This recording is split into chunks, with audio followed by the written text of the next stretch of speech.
2024 ini akan menjadi pesta demokrasi terbesar karena dilaksanakan serentak dalam tahun yang sama.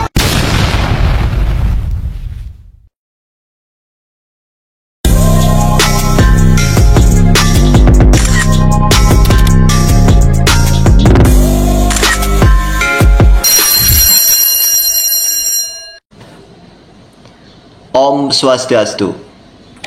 Assalamualaikum warahmatullahi wabarakatuh. Salam sejahtera untuk kita semua. Salam, namo buddhaya, salam kebajikan. Tinggal hitungan hari, kita akan melaksanakan pesta demokrasi yang dikenal dengan istilah pemilu, di mana merupakan ajang kontestasi 5 tahunan untuk menentukan arah bangsa. Seperti yang kita ketahui bahwa demokrasi di Indonesia itu merupakan gambaran dari pemerintahan, dari rakyat, oleh rakyat, dan untuk rakyat. Dari sinilah bahwa sebenarnya kita sebagai rakyat yang mempunyai peranan penting, karena sesungguhnya kedaulatan itu ada di tangan rakyat. Sebagai warga negara yang baik, hendaknya kita ikut mendukung, berpartisipasi agar pelaksanaan pesta demokrasi tersebut sukses adanya.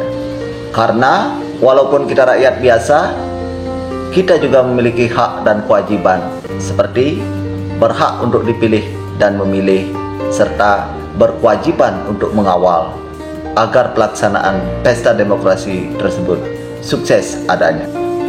Sebagai warga negara yang menjunjung tinggi demokrasi, sudah semestinya kita berhati-hati agar tidak keliru dalam menentukan pilihan.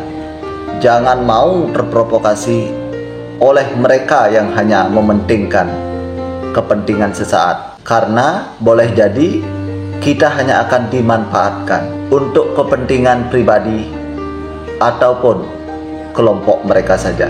Sudah saatnya kita cerdas untuk memilih mereka yang akan berkontestasi dalam perpolitikan di Indonesia, mulai dari tingkat daerah sampai dengan tingkat nasional, terutama dalam memilih lembaga legislatif yang katanya sebagai perwakilan dari rakyat. Kenal saja tidak cukup untuk menjatuhkan pilihan. Seyogianya kita harus tahu trik record atau progresnya di masyarakat, terutama bagi mereka yang sudah pernah duduk di lembaga yang dimaksud, apalagi yang sudah sekian periode menduduki jabatan tersebut. Tentu sangat mudah bagi kita untuk mengetahui rekam jejaknya yang akan kita gunakan sebagai penilaian, seperti apa yang sudah diperjuangkan untuk kemajuan daerah kita yang bersentuhan langsung dengan kepentingan masyarakat secara luas. Adakah pengaruhnya akan keberadaan mereka di lembaga legislatif terkait hal di atas, terutama dalam memperjuangkan hak-hak desa dan rakyat dalam arti luas? Sebagai seorang legislator, semestinya mereka pahami dirinya terlebih dahulu sebelum berbicara tentang rakyat yang akan mereka wakili, karena mereka akan membawa sekian banyak suara yang akan diperjuangkan, beraneka ragam aspirasi yang harus diserap untuk diteruskan ke pihak yang berwenang. Makanya diperlukan mereka yang memang berkemampuan lebih dalam hal berdialog, berani berbicara atas nama rakyat, mempunyai gagasan tentang kerakyatan. Biasanya mereka yang minim ide, minim gagasan, minim prestasi akan menggunakan cara-cara pintas. Bahkan mereka tidak paham akan arti dari sebuah perjuangan, sehingga cenderung menghamburkan uang untuk menggait konstituennya. Hal itu dilakukan melalui tangan-tangan tertentu, entah melalui tim suksesnya ataupun dilakukannya sendiri dengan embel-embel sumbangan, kontribusi, bantuan, bahkan yang tren di Bali dikenal dengan istilah dana kuning. Hal semacam ini sudah berlangsung secara terus-menerus di setiap mendekati pemilu, ketika akan memasuki tahun politik. Hal yang paling memalukan yang sering kita saksikan adalah serangan fajar ketika mendekati hari H dalam pemilihan tersebut. Bak hantu yang gentayangan di siang bolong. Perlu dipahami juga, ketika mereka sudah memberikan sesuatu atau uang atau apalah bentuknya, dan kita sudah menerimanya, maka pada saat itu juga kita telah menjual suara kita, dan mereka telah membayarnya secara lunas. Sehingga ibarat teori dagang, ketika telah terjadi transaksi jual beli yang disepakati, maka segala persoalan sudah dianggap selesai. Tidak ada lagi yang bisa diharapkan dari mereka. Tanpa kita sadari, kita telah menjerumuskan bangsa ini pada umumnya, dan daerah kita pada khususnya. Terlebih, suara kita jatuh kepada mereka yang serakah, yang ambisius, yang hanya berpikir memperkaya diri sendiri dan kelompoknya. Sekedar gambaran dari saya, biasanya mereka akan datang di saat akan mendekati pemilu. Ketika sudah tercapai, menghilang entah kemana, dan muncul lagi ketika ada maunya.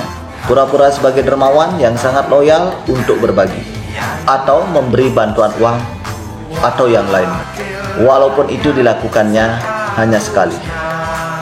Tidak mempunyai program yang jelas terhadap apa yang akan diperjuangkan nanti. Tentu banyak lagi kalau kita kaji secara mendalam. Lalu, Pemimpin seperti apa yang kita cari? Hati-hati, hati-hati. Saya titip hati-hati. Memilih pemimpin, hati-hati. Pilih pemimpin yang ngerti. Yang ngerti apa yang dirasakan oleh rakyat. seperti kata Pak Jokowi, pemimpin atau pejabat yang kita harapkan adalah mereka yang paham akan makna dari perjuangan, khususnya tentang rakyat yang akan mereka wakili, bukan yang hanya memperjuangkan kemakmurannya sendiri, mengerti akan apa yang dibutuhkan rakyatnya, bukan yang hanya memikirkan dirinya sendiri, memperkaya dirinya sendiri atau kelompoknya. Contoh kecil saja, ketika menemukan jalan rusak parah, semestinya tanggap dan sadar bahwa mereka itu pejabat yang mempunyai tugas tentang kesejahteraan dan kenyamanan rakyatnya, bukan hanya ingat dengan kesejahteraan dan kenyamanan dirinya. Perlu dipahami bahwa jalan merupakan akses utama sebagai pendukung untuk menghidupkan perekonomian masyarakat. Yang berikutnya, ketika ada permasalahan di desa adat, mestinya tanggap untuk menjembatani dan berkomunikasi secara intens, mencarikan solusi. Hal semacam inilah yang tidak saya temui di daerah saya. Mungkin mereka sibuk dengan urusannya sendiri. Saya kurang tahu. Demikian yang dapat saya paparkan. Mudah-mudahan bermanfaat. Jika suka dengan video ini, silakan subscribe, like, komen, share, nyalakan loncengnya. Terima kasih. Om Santi Santi Santi Om.